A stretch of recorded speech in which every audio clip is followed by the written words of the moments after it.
Welcome to the Working Genius podcast, where we discuss anything and everything related to the 6 types of working genius and how it impacts your work and your life. I'm Pat Lencioni. I'm your host today. I'm joined by a host of people. It's the holiday episode of Working Genius, and so we've got like the whole family here.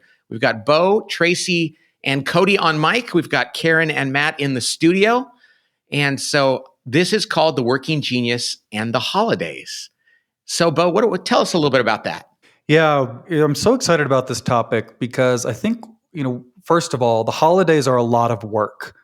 The holidays involve all of the 6 types of work, and some of that is very draining to us, and some of it's very energizing, and Working Genius can help explain that. And I think the thing that is most exciting to me is that Working Genius can help us have more meaningful connection with people that we love.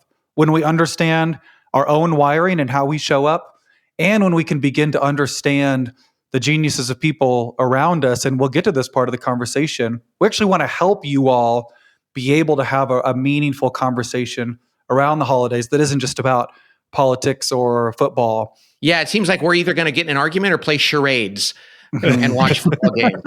And maybe we're going to give you something to do that's pretty uplifting and good for everybody's relationships. Beau, I love that you said that the holidays are work because, we've got to do things to get it done. And sometimes that work is pretty stressful. And we'd like to make it less stressful by giving us more insight into ourselves and others. And St. Francis once said, seek to understand more than to be understood. And the more we can understand others, the better we can relate to them. It's also nice, you said before we started, Beau, that it's nice to go into the holidays and know that the people you're around kind of understand you. And that's hopefully what we're going to be able to do today, is to give you a better sense of that. So I want to start with this idea that, Cody, I believe you were the first one who said this, that the best kind of leader is the self-aware leader. And I've been thinking about that for me as a son-in-law and as a husband and as a dad, that going into the holidays, actually the best kind of dad is the self-aware dad. And actually last night, I was feeling overwhelmed by the amount of E and T work, enablement and tenacity work specifically around the holidays, because I want the holidays to be a time when each of my kids feel seen, where it's something that's special to them, where there's gifts that feel like they match who they are. And there's just so much to keep track of with all of the calendaring, scheduling, gift giving, white elephants, Christmas recitals, all of those things, that it was feeling like this terrific weight. Well, that doesn't mean I get out of that work, right? There's still 6 types of work. Every job, including being a dad, is a 6-letter job. But it's so helpful for me to know why that is that way, and then to be able to have language to talk to the people around me about how I'm feeling about that kind of work. Cody, what do you think about that? As we discussed this topic, it was sort of interesting to me that, like, if you think about holidays, because what you just described, I've experienced in my own life, but what is unique about the holiday season and not just our family roles is that, we're going through this transition of now we're hosting holidays at our house that used to be hosted at my parents' house. And there's these implied roles of each person in the holidays. Like, I remember 2 years ago, they were like, okay, well, now Thanksgiving's at your house, you're in charge of the turkey. And I was like, that's a mistake. That's a mistake for us for a lot of reasons, but I didn't have the language for that. But one of the things was to make sure that's done on time. I have no skills to make sure that this is all wrapping up in a certain way. Or I think about, even as we are my wife and I, our differences around gift giving at Christmas. And one of the tensions we feel is she wants to get it all done before Thanksgiving so that the Christmas shopping is done. And I'm still discerning through what is the perfect gift. And I don't want to pull the trigger yet on that thing. And so, like, it's almost like if you were to do the analogy for a team, it's like we have these roles, or better yet, might be like a family business. And it's like, oh, the CEO leader is now passing on the family business to the next person. And the expectation is you do it the same way as the previous person. There's these like traditions. And I think Working Genius helps us go, wait a second, if that's what you want me to do, I'm going to be really bad at that. Oh my gosh, Cody, you just reminded me of something. So my wife, Laura, is extraordinary she's done 2 like Thanksgiving or Christmas dinners in a row, like on 2 successive days. I mean, like all from scratch. Like people were like, hey, let's do another one tomorrow with these other people. And she's like, yeah, okay, I'll do it. So she's amazing at it. It's always great. There's tons of food. But we've eaten 4 hours late many times because she's a WI. So she's like, oh, what would be the coolest thing to do? And I'm going to make a new kind of cheesecake from scratch. And it is truly amazing. But literally we'll be like, yeah, don't come over till 7:00 tonight. I thought it was at 2. It's like, yeah, I don't think that's going to happen. And it's always fun and it's always wonderful, but there is just no tea involved in it at all. And now I understand why that happened.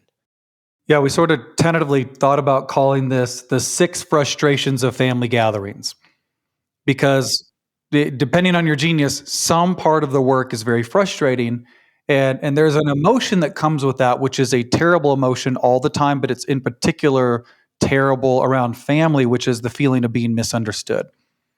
That you are somebody who has the genius of wonder and maybe wonder and discernment, and there's no time to be able to connect deeply with people and think about ideas and really catch up. It would be misery for you.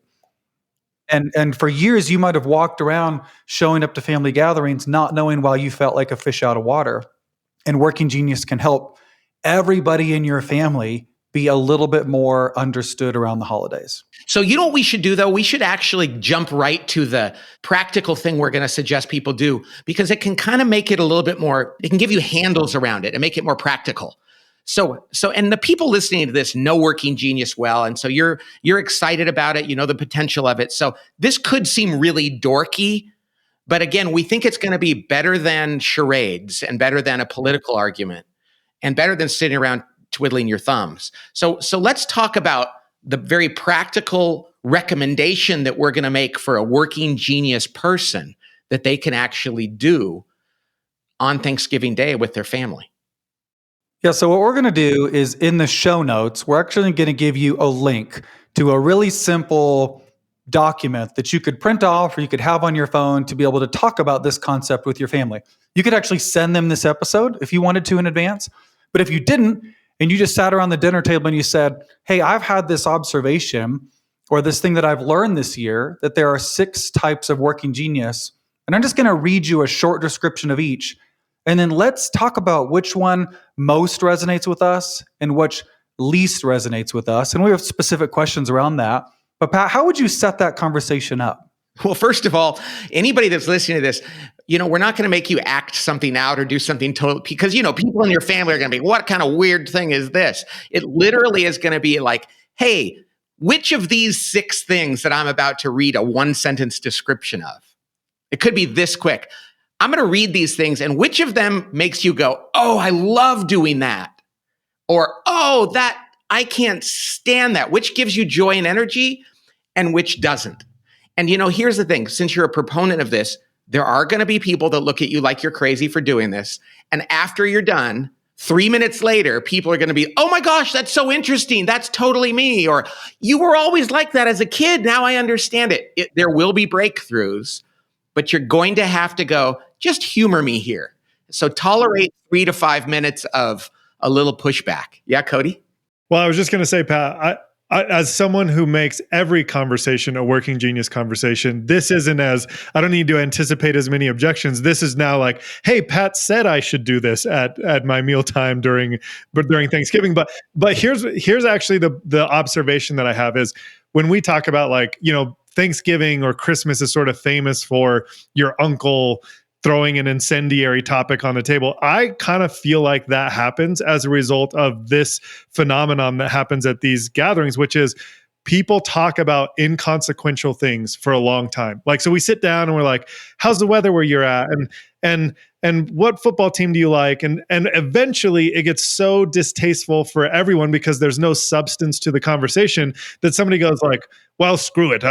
What did you vote for? And then you're like, oh no. So the idea that you could actually have a significant and meaningful conversation that has some substance to it, that people can walk away feeling more seen and understood, I don't know if this is totally true of everyone's experience, but mine is sort of like when there's no substance there, eventually someone just decides, well, this isn't that interesting. Let's just make it more interesting with a crazy topic, versus the intentionality of saying like, I want to understand you better and I want to be understood better.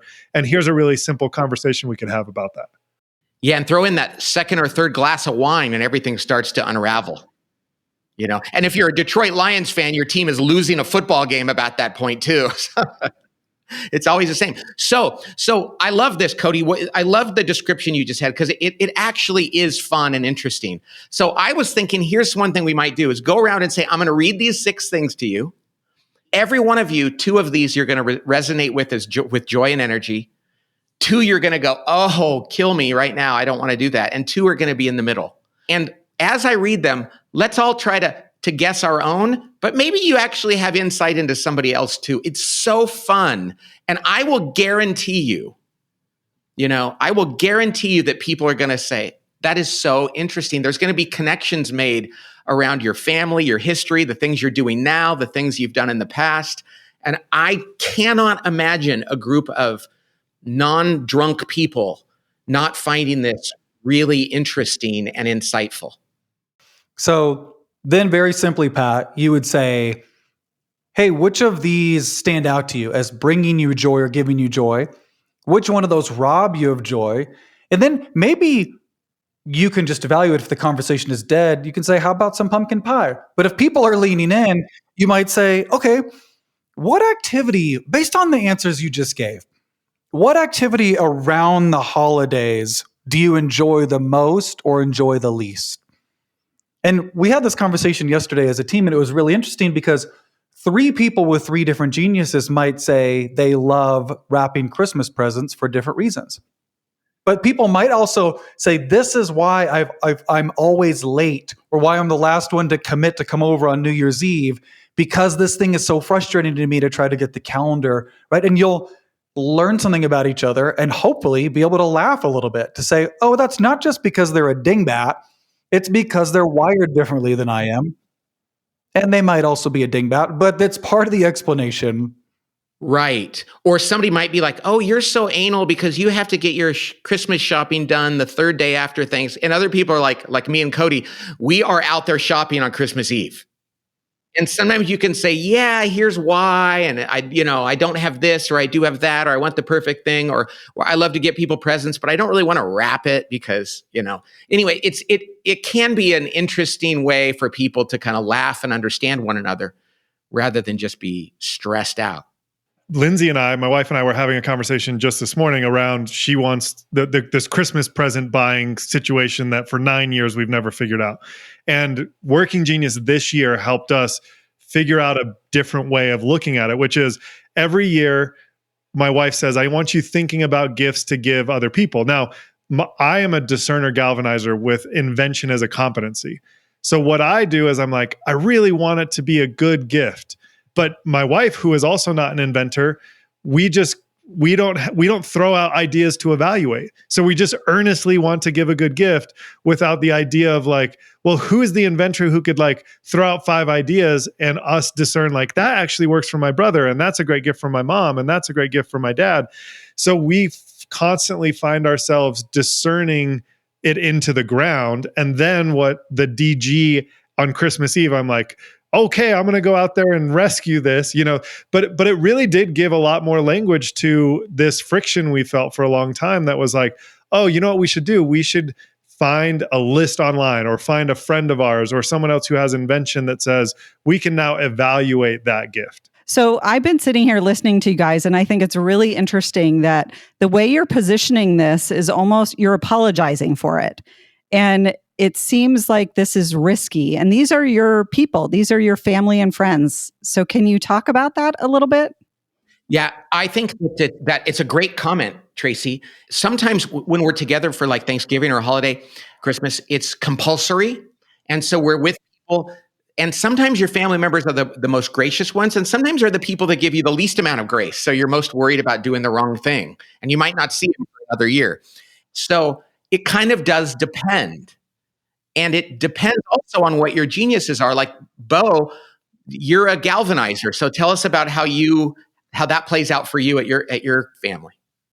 Yeah, I would say my galvanizer is very welcomed on both sides of my family. And we didn't ever have words for that, but I saw how they liked that I could rally the troops to get us to go do an activity or get around something. And actually, as a galvanizer, Tracy, I probably I don't feel as apologetic to do something. And I'm also pretty ahead of the curve, organized. And so it'd be very likely for me to send everybody in my family an assessment and say, hey, I want to have 40 minutes conversation about this sometime over the holidays. And I think it would be great. But, for years, I also felt like I'm not sure I'm allowed to galvanize because I'm not the leader. And we were having this conversation before we went on air, is that every person's genius is right some of the time. And what we want insight about and what we want permission around is when that genius is supposed to show up. Does that make sense? Well, Pat, I'd love to hear your thoughts about that. Yeah, I think it's very interesting. I suppose if you really typed every holiday, every family is a little different. And for instance, like I can look back now, and this is so insightful for me, as I understand why so many Thanksgiving at my in-laws was miserable for me. Because there was no curiosity. Nobody wanted to talk about anything. My wife is a WI, I'm an ID. And it was basically show up, make sure your food's on time, eat, don't talk about anything, and get out unscathed. And nobody would ever ask questions about anything going on in our lives. And so there was no opportunity for me to like exercise the things I like to do. So what I would do is I would find somebody else there and I would like dive in, like, tell me about your job. Tell me about what's going on in your life. Oh, and I would try to help them and they would appreciate that. But Laura and I would always feel like, okay, we are strangers in a strange land. And if I were to sit down at Thanksgiving dinner and say, hey, let's have a conversation about something that we haven't talked about before, I think people's heads would explode. And so I am probably one of the people that would be most apologetic. Like, I promise this isn't going to be weird. It's going to be good. And I still might not be able to get it over the hump, but I would try, darn it. Yeah, and until we have language around that for each other, we end up getting to the other side of vacation or family time or a day off, and we can feel drained and resentful. And so what we're not saying is that there's necessarily different levels of work that you have to do, but there can be an awareness of who you are and who other people are. So maybe you feel a little more gracious towards yourself, a little less judgmental of others about the way that they show up, and you might be able to connect at a little bit of a deeper level. Yeah, at the very least, you can explain. You can go, oh, they're all, whatever their type is, whatever their working genius is, this is not easy for them. And so you're right. You can have a little more grace for them.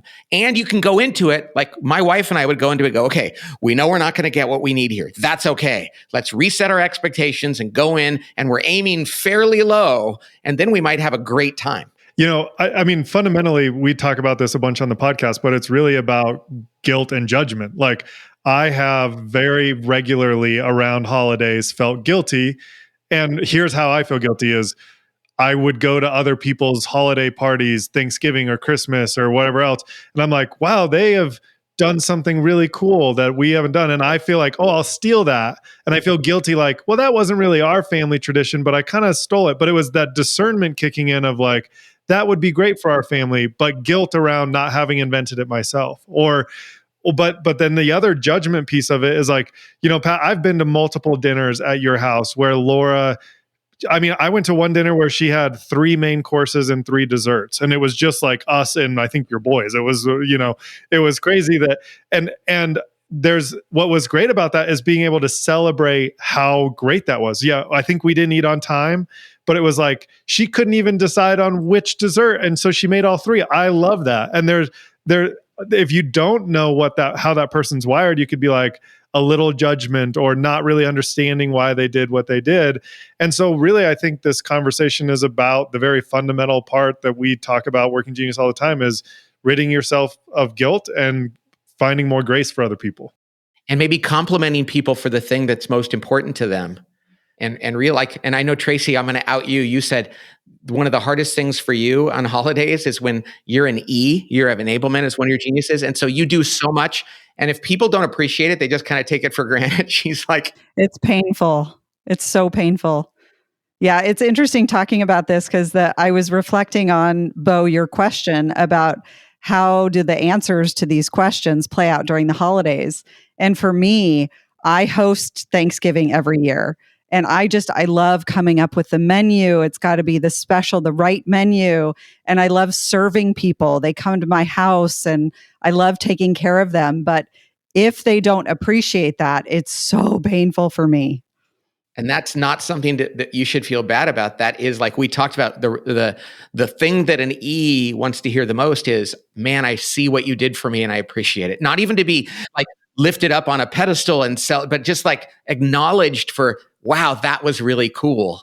And for me, I'm going to go into a thing going, if there's an E here and they've done something for me, if I don't take the time to really acknowledge them personally, I'm robbing them of the thing they need most. And that's a great thing to be aware of. I'm thinking about two next steps for people they could do out of this conversation. One is, I think it was our first or second episode. It's called What is Your Genius? And you could send that episode to the folks in your family and say, hey, listen to this. I'd love to have a conversation about it. And I mentioned this already in the podcast notes. We're going to put a couple of these questions that you could use with your family to have a great conversation. And if anything, we can all go into the holidays knowing we don't have to do it all. We're not meant to have to get joy and energy. It's the happiest season of all. But for me, only about 2 of the 6 types of work are the happiest season of all, right? And so to go in knowing that and to be able to rely on each other where we can, I think will make us all a little less frustrated on January 1. Yeah, that's a great way to look at it. Hey, and here's something else, and I can't believe I'm going to say this because I'm not a galvanizer, and I hate the idea of selling anything. But man, I tell you what, if I'm a family member and I get a gift at Christmas of a Working Genius assessment, and I can go in on that day and learn something about myself and actually talk to somebody about it, I think I might appreciate that more than a new necktie. So think about that. If you're having a hard time, if you're like me and Cody, you could get that gift on Christmas Eve at 11:30. That's the best advice. Don't worry about buying gifts right now, because on Christmas Eve, you can go to workinggenius.com and get the best gift. No, I'm just kidding. Hey, and I have an idea, team. Let's just do this live. I want to give to a couple of our listeners a gift. So I want to send a Working Genius sweatshirt to a couple of you. So let's do this.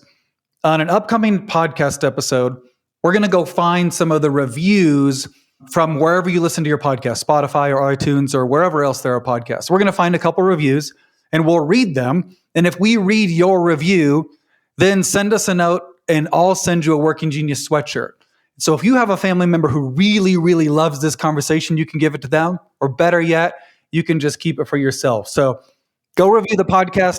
That we'll pick a couple of those reviews and we'll send you a sweatshirt. What do you think of that? We want to hear about family stories at the holidays where somebody said, wow, that really makes a difference. Or somebody throws a turkey leg at you and says, screw you, I'm not a galvanizer. Whatever it is, we want it to be the best stories possible. All righty. Very good. Hey, thanks for listening to us, everybody. We're thankful for Working Genius and for the people that are using it and how it's changing people's lives, and for people that listen to this podcast and benefit from it. So thanks for giving us that opportunity, and we will talk to you next time on the Working Genius podcast. God bless.